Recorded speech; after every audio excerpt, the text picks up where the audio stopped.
Segunda Crônicas, capítulo 32.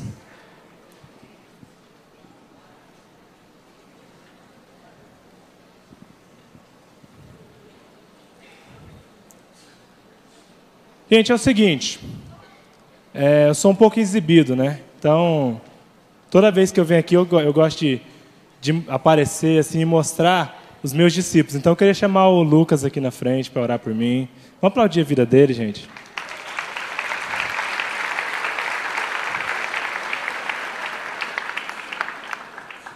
Gosto de exibir assim. A Aline falou para mim falar que era para tirar uma foto com ele, porque um dia ele vai ser grande, mas ele já é um pouco grande, né? O Lucas, para quem não conhece, quem conhece o Lucas dos Anjos? Obrigado. Nós temos uma história bem engraçada, né? Chegou um tempo das nossas vidas que tudo que o Lucas falava, eu achava que ele queria me ofender. E tudo que eu falava feria ele, né? E a gente chegou a um ponto em que... Ó, você viu aqui? Aí que você vinha. Obrigado. Lucas.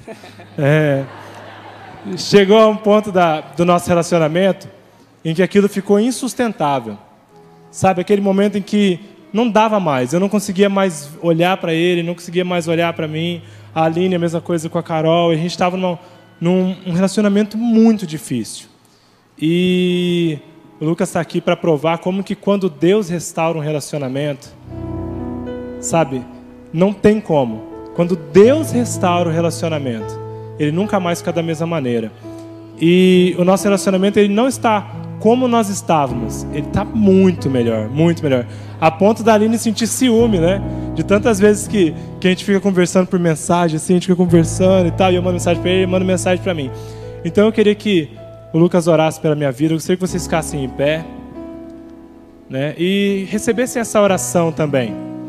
Receba a oração pedindo para que Deus ministre aos nossos corações aquilo que Ele quer falar em nossas vidas. Amém? Graça e paz. Tudo isso que o Rafa falou é verdade. A gente teve um momento bem complicado no nosso relacionamento, mas graças a Deus, como ele falou, Deus restaurou o nosso relacionamento e hoje o meu relacionamento com o Rafa é maravilhoso. Ele é meu discipulador amado. Eu sou muito feliz, sou muito grato a Deus por ter colocado o Rafa na minha vida. Queria que vocês levantassem suas mãos para orar pelo Rafa também. Pai, em nome de Jesus eu quero agradecer, Deus. Agradecer, Deus, porque o Senhor é muito bom conosco, Pai. Eu quero mesmo te pedir que nessa noite o Senhor possa mesmo falar através da vida do Rafa, Deus. Sabe, que o Rafa não venha falar nada do coração dele, da boca dele, da mente dele, Deus, do conhecimento dele. Mas que tudo, Pai, venha ser guiado pelo Senhor, Deus. Usa mesmo o coração do Rafa, Deus. Sabe, eu te peço também, sabe, que o Senhor possa mesmo abrir cada coração aqui nessa noite para receber a Tua palavra. Não permita mesmo que nenhum coração, Pai, se mantenha duro, se mantenha, sabe, fechado para a Tua palavra amorosa, Deus. Mas Pai, eu te peço, principalmente, Deus, abre o coração do Rafa para que ele possa mesmo ter entendimento, Deus, daquilo que o Senhor tem para a Tua igreja nessa noite, Deus. Em nome de Jesus é que eu oro. Amém.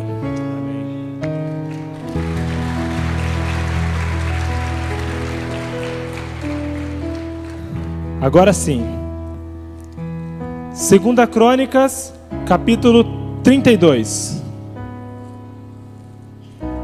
Esse texto, eu até conversei com o Lucas Canhete, né, com o outro Lucas. Eu gosto de Lucas. Inclusive, minha célula tem 4 Lucas, né? 4? Tem 4 Lucas. E eu tenho 2 discípulos que se chamam Lucas. Então, Lucas, assim, é algo que está sobre a minha vida. E esse texto foi um texto que o Senhor me deu no final do ano passado, dezembro. E ia ser talvez, não lembro se era a última quinta, mas em uma das quintas-feiras. E o que aconteceu? Naquele mesmo dia, haveria um show lá na praça, né? Que era o show da Nívia Soares e tal. Aí o pessoal, vamos acabar mais cedo o culto, vai ter, não vai ter? Eu falei, não, vamos vir aqui, vamos orar, vamos buscar a Deus juntos na Quinta Gospel, e depois nós vamos lá para a praça. E acabou que eu tive que pregar essa mensagem em 10 minutos, né? Aí eu fiquei muito triste, porque era uma mensagem que eu tinha certeza que Deus tinha muito mais para falar com a igreja, para ministrar. E o Senhor me lembrou dessa palavra. E eu gostaria de trazê-las para vocês. Está certo que hoje foi um dia também bem corrido, né? Um dia que talvez o culto seja mais curto. Mas eu queria que vocês abrissem o coração de vocês para a palavra do Senhor. Calma aí. Agora sim. O título que eu dei para essa palavra chama Neutralizando os Ataques do Inimigo. Neutralizando os ataques do inimigo. Na nossa vida, nós passamos por várias lutas, muitas batalhas. Todo dia, todo mundo passa, né? Talvez você está aqui agora e está passando por uma luta. Talvez os seus familiares não gostariam que você estivesse aqui. Talvez são seus amigos, sabe, que ficam falando, não vai lá não, aquele povo e tal. Ou é na sua empresa, ou é em qualquer lugar. Mas todos nós passamos por várias batalhas. E nós vamos aprender aqui com o rei Ezequias como que nós devemos neutralizar os ataques do inimigo. Porque esses ataques eles vão acontecer. O inimigo está aqui, ele está nos atacando.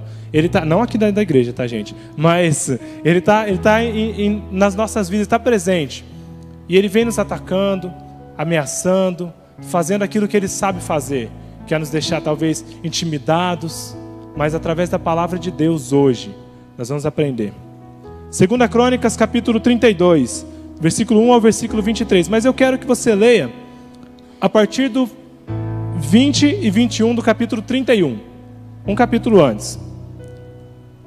Assim fez Ezequias em toda Judá. Fez o que era bom, reto e verdadeiro perante o Senhor seu Deus. Em toda a obra que começou no serviço da casa de Deus, na lei e nos mandamentos, para buscar a seu Deus de todo o coração, o fez e prosperou. Capítulo 32.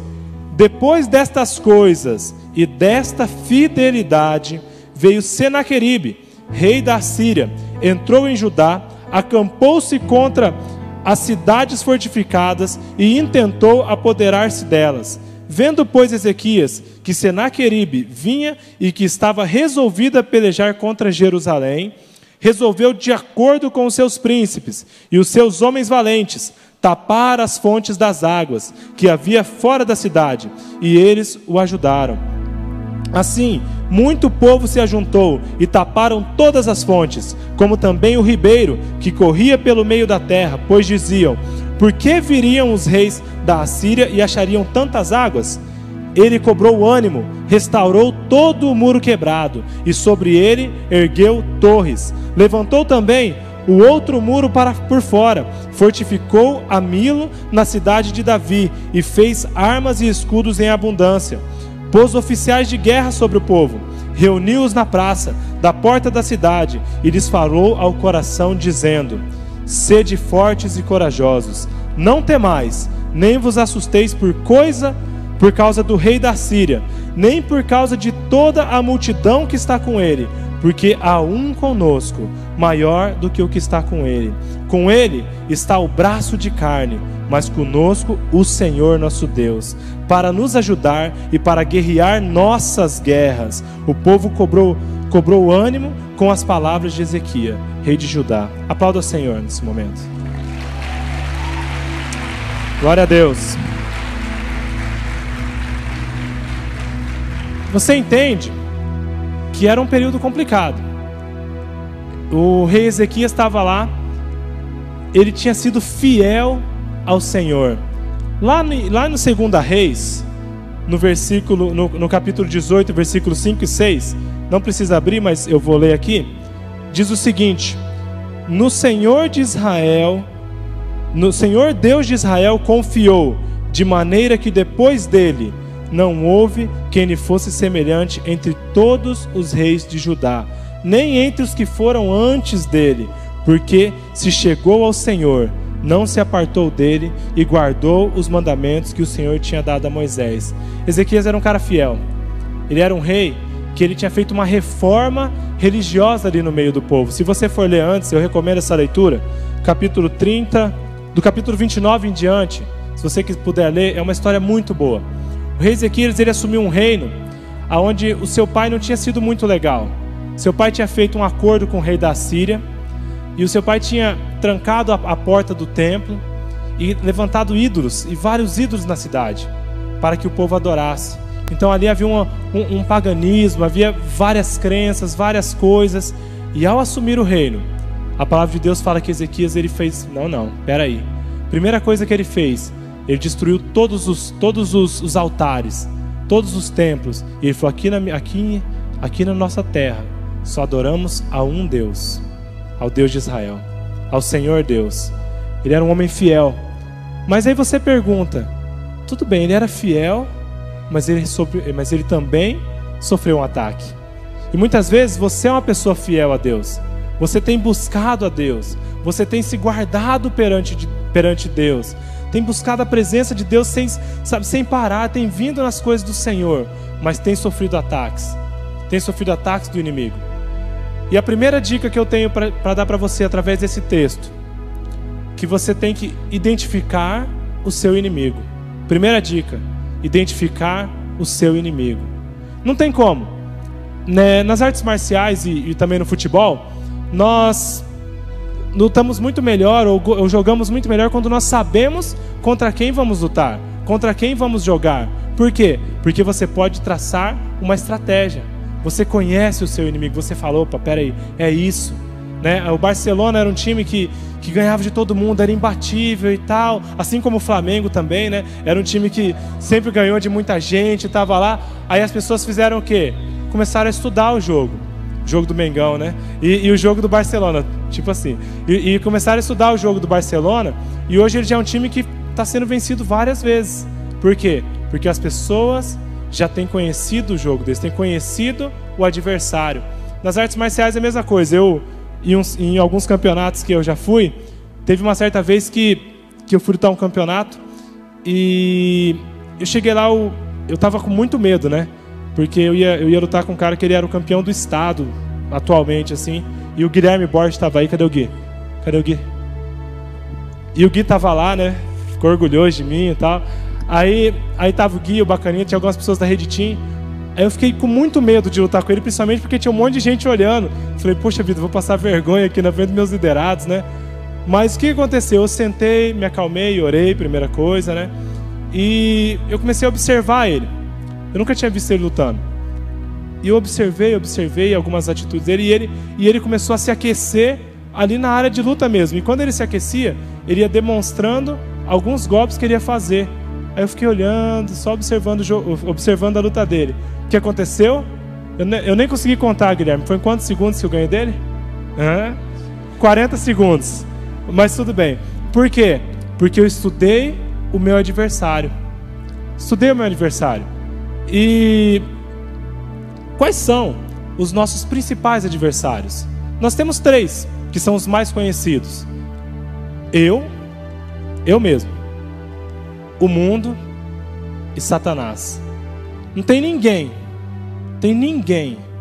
que possa te prejudicar mais espiritualmente do que você mesmo. Ninguém. As pessoas, elas podem te proibir de vir à igreja. As pessoas podem aprovar leis onde a Bíblia pode ser tomada da gente. As pessoas podem aprovar leis que você não vai ter liberdade de culto. As pessoas podem fazer muitas coisas, mas ninguém pode te impedir de buscar a Deus. Ninguém. Só você mesmo. E nós aqui no Brasil, né, que é um país tão livre, com tanta liberdade de credo, e nós podemos fazer tantas coisas, não damos valor para isso.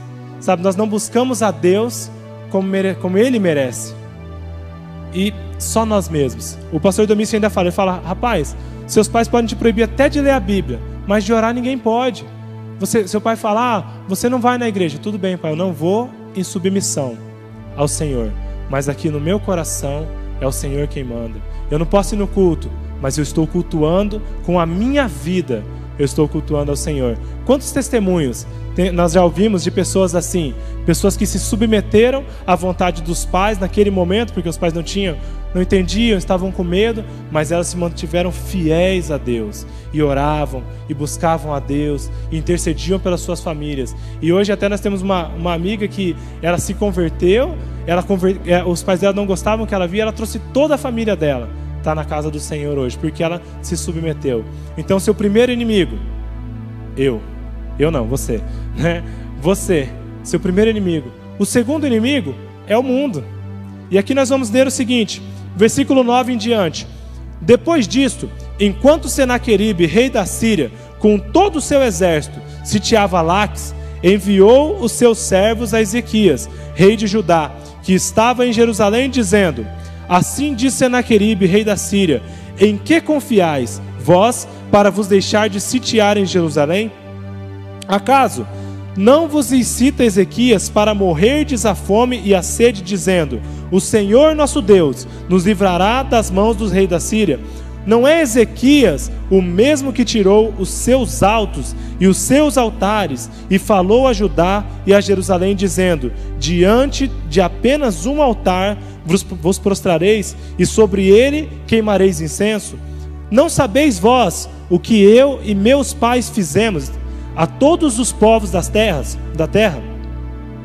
Acaso puderam de qualquer maneira os deuses das nações daquelas terras livrar o seu país das minhas mãos?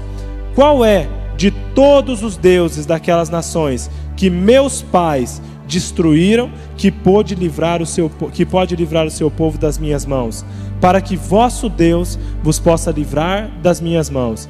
Versículo 15.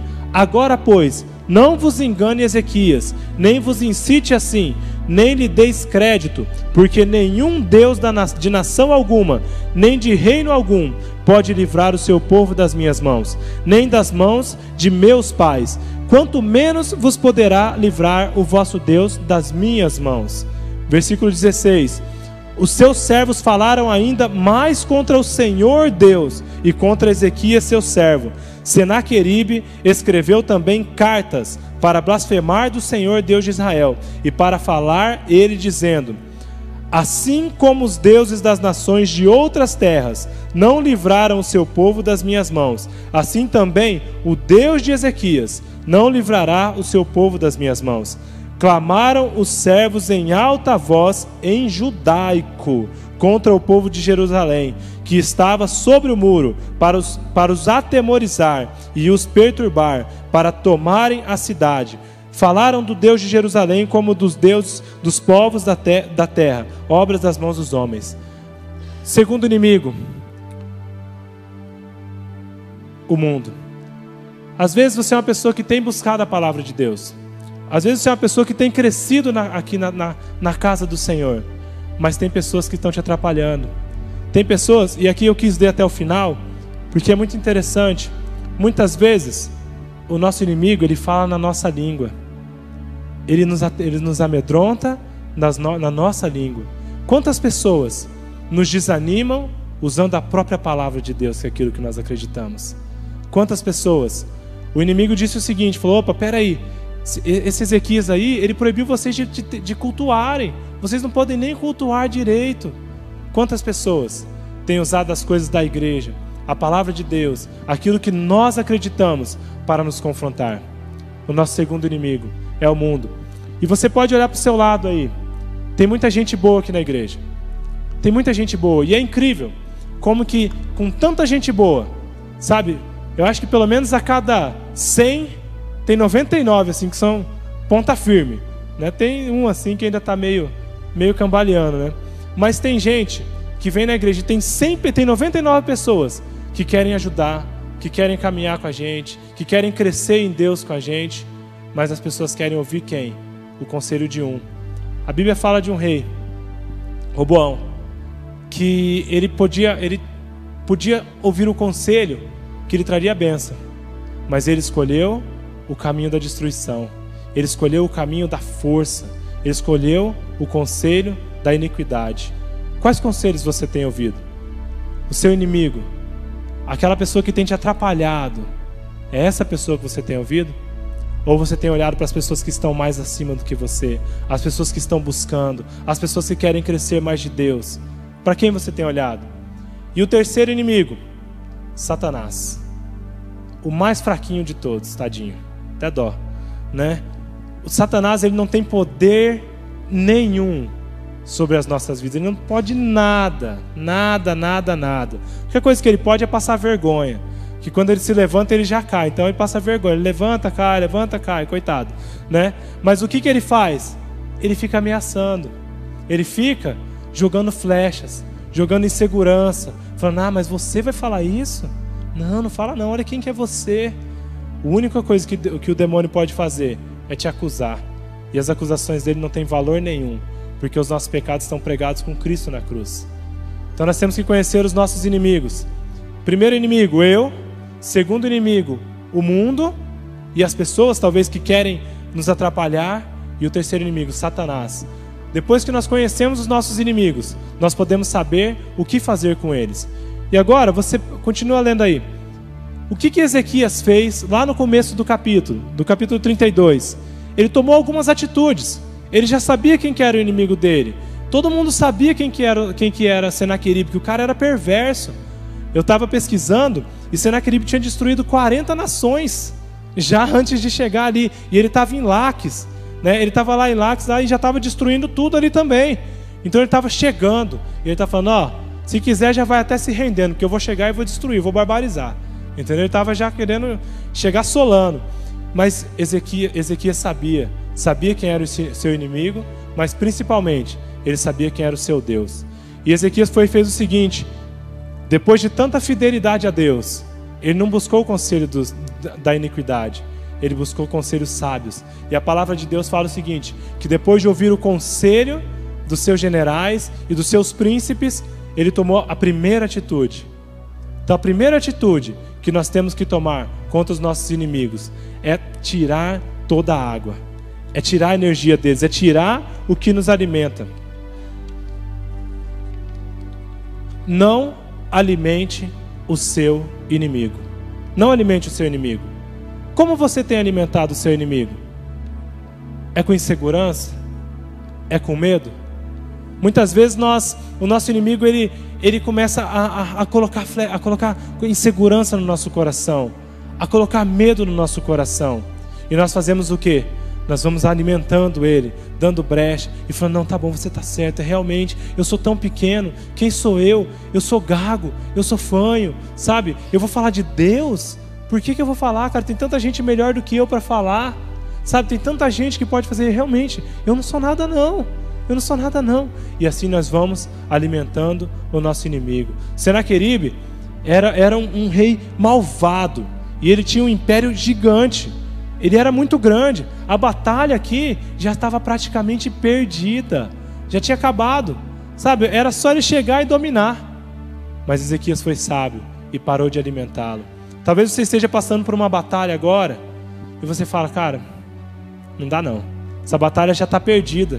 Sabe, você já está orando por essa pessoa, você tem orado por esse seu amigo, você tem orado por esse seu familiar, você fala: não, esse eu já perdi, não quero mais. Não alimente o seu inimigo. Tire as fontes, tape toda a fonte, tire toda a energia, toda a alimentação dele. E assim aos poucos, você vai enfraquecendo o seu inimigo. E só que daí, Ezequias ele não só tapou as fontes, mas ele fez um desvio. Aqui não fala, mas eu dei uma pesquisada.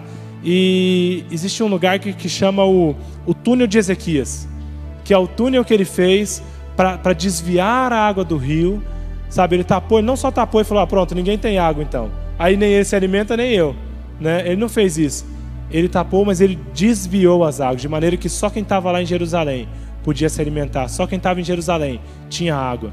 Então pare de alimentar o seu inimigo e comece a se alimentar.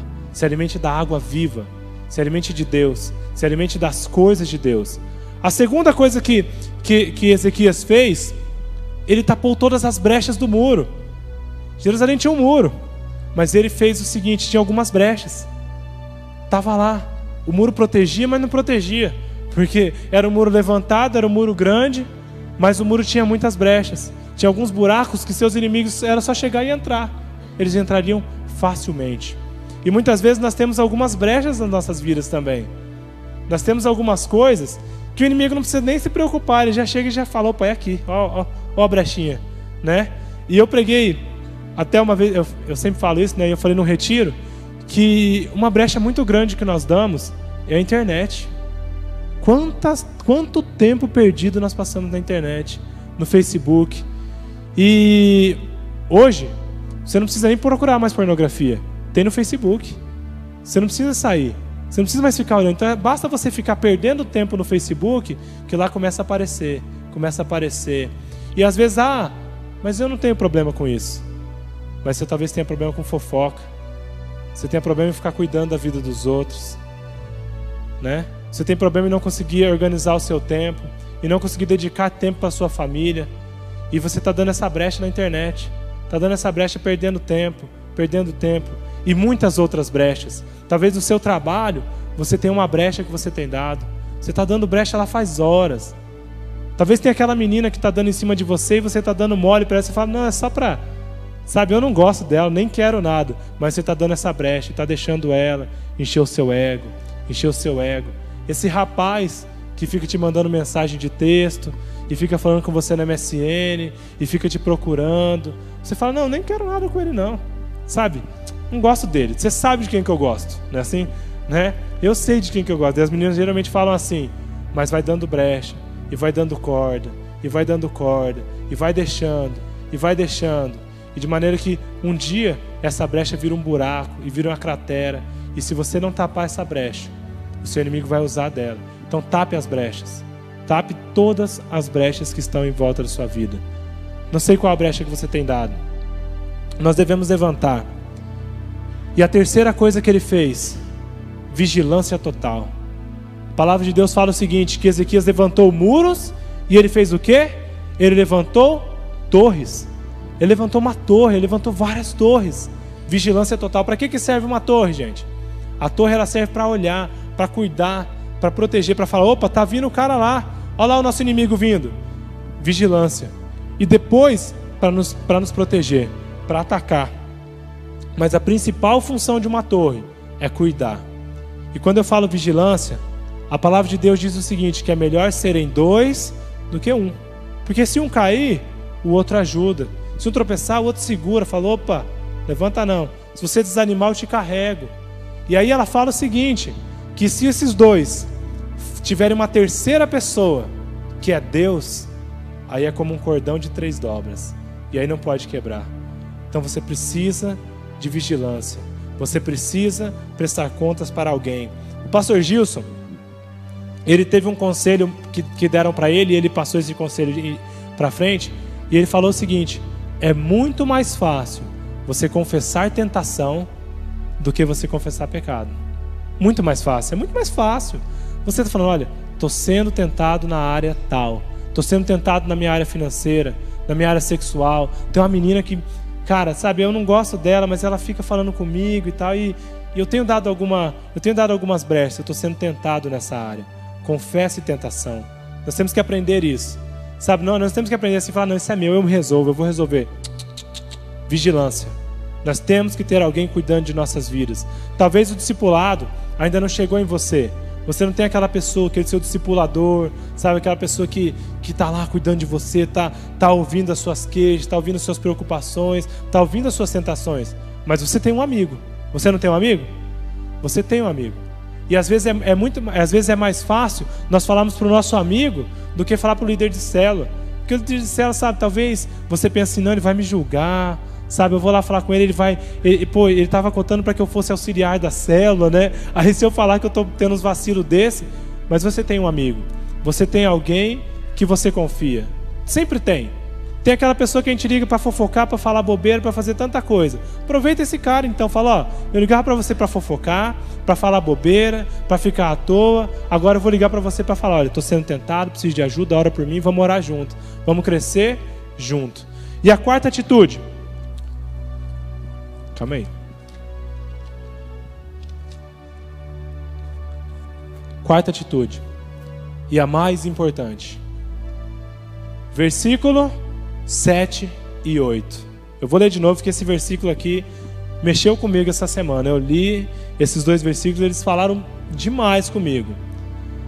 Ezequias, ele chamou os seus generais ali, ele chamou os seus tenentes, os seus guerreiros, ele falou, gente, vem cá. O inimigo é grande, ele é difícil, ele é cruel, mas ó, Sede fortes e corajosos, não temais, nem vos assusteis por causa do rei da Síria, nem por causa de toda a multidão que está com ele, porque um há conosco maior do que o que está com ele. Com ele está o braço da carne, mas conosco o Senhor nosso Deus, para nos ajudar e para guerrear nossas guerras. O povo cobrou ânimo com as palavras de Ezequias, rei de Judá. Quarta e última atitude de Ezequias: nunca lute por suas próprias forças. Nunca lute por suas próprias forças. Muitas vezes, na célula, quem é líder de célula, quem está em célula, já passou por isso, com quase 90% de chance de ter acontecido isso com você. Às vezes começa a surgir uma fofoquinha lá na sua célula, aí começa a rolar um lado A e um lado B, aí começa algumas pessoas a se levantarem contra você e a falar: não, você viu o que o fulano fez e tal, sabe, ele não é assim não e tal, não, vamos, anda comigo aqui, ó, vamos andar a gente aqui, sabe, nós não estamos debaixo da liderança dele não, e tal, e várias coisas assim. Pessoas que usam de articulação.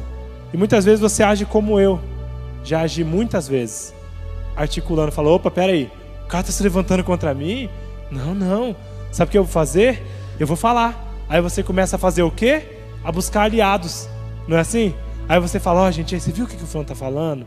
Não, absurdo o que ele falou, cara. Pô, não, só quero tal coisa. E aí nós começamos a fazer o quê? Articulação.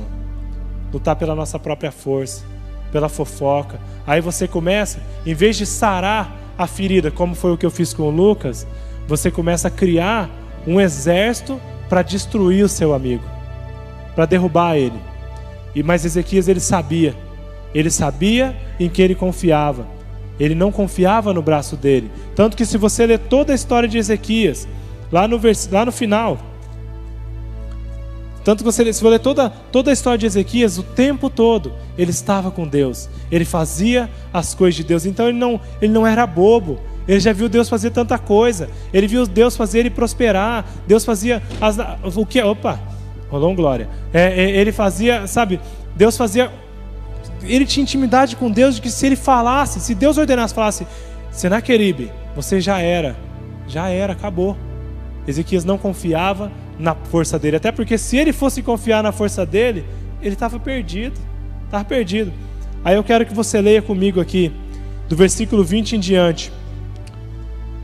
Porém, o rei Ezequias e Isaías, o profeta, filho de Amós, oraram por causa disso e clamaram ao céu. Oração não é articulação, não é levantar aliados. Se o inimigo tem se levantado contra você, a maior ferramenta que você pode ter é a oração. E aconteceu uma outra coisa aqui.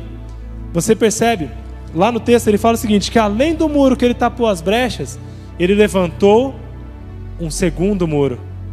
E na pesquisa que eu fiz, fala que eles acharam uma muralha lá perto de Jerusalém, que tinha 7 metros de largura. E eles acham que era a muralha que Ezequias levantou. Então, nós temos que levantar uma muralha grossa. Nós temos que tapar as brechas da muralha que já nos protege, mas levantar uma muralha grossa. Você sabe qual que é essa muralha? A oração. Você tem que se esconder. Se esconde, cara. Se esconde. Se esconde atrás da Bíblia. Sabe?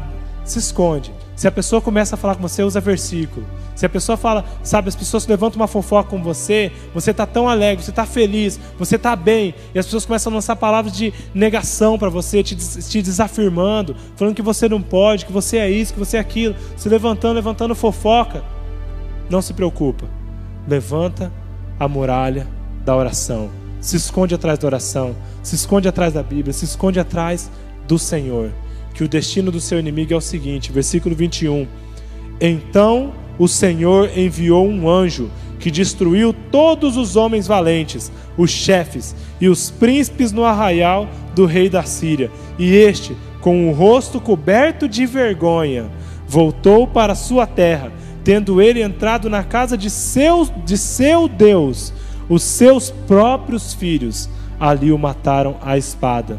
Assim livrou o Senhor a Ezequias e os moradores de Jerusalém das mãos de Senaqueribe, rei da Síria, e das mãos de todos os inimigos, e lhes deu paz por todos os lados, Muitos traziam presentes a Jerusalém, ao Senhor, e coisas preciosíssimas a Ezequias, rei de Judá, de modo que depois disso foi enaltecido à vista de todas as nações. Não alimente o seu inimigo. Tape as brechas da sua vida. Levante torres sobre a sua vida. E principalmente, confie em Deus. Confie no Senhor. A palavra diz que Ezequias nem lutou. Ele nem precisou lutar. Ele levantou um exército, ele encorajou seus generais, mas ele não precisou fazer nada. Ele só precisou fazer o mais importante, que foi se esconder na presença de Deus. Feche seus olhos agora, aonde você está. Busca o Senhor nessa noite. Você tem sido atacado? Você tem sido atacado por quem? Ou pelo quê? Talvez a insegurança tenha te atacado. A insegurança tem sugado a sua energia, de maneira que você não consegue mais, sabe, fazer nada. Você é tão inseguro. E você vai ficando desanimado, triste, sem forças para buscar a Deus. A palavra de Deus nessa noite está pedindo para você: seja fiel a Deus. Seja fiel a Deus. Seja fiel a Deus. Às vezes você está desanimado, às vezes você não tem tempo, mas seja fiel a Deus. Para Deus, você tem que ter tempo. Você tem que ter tempo para oração. Busca o Senhor aí onde você está. Papai querido, nós nos apresentamos diante do Senhor nessa noite. Pedimos, ó Deus, que o Senhor tire toda confiança que há em nossas próprias forças. Toda confiança, ó Deus. Eu não quero mais confiar nas minhas articulações. Nós não queremos confiar nos nossos conhecimentos. Nós não queremos confiar nas nossas próprias forças. Mas nós queremos confiar no Senhor. No Senhor. Somente no Senhor, ó Deus. Papai, que nós sejamos como o rei Ezequias.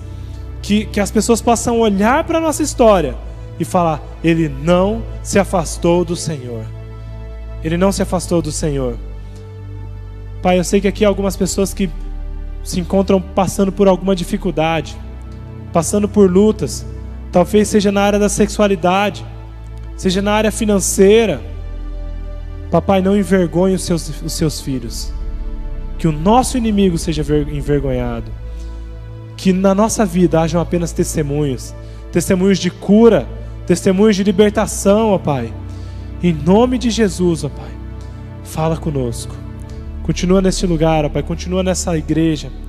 Continue ministrando aos nossos corações, Senhor. Continue ministrando aos nossos corações, Senhor. Em nome de Jesus. Continue com a sua cabeça baixa. Continue orando agora.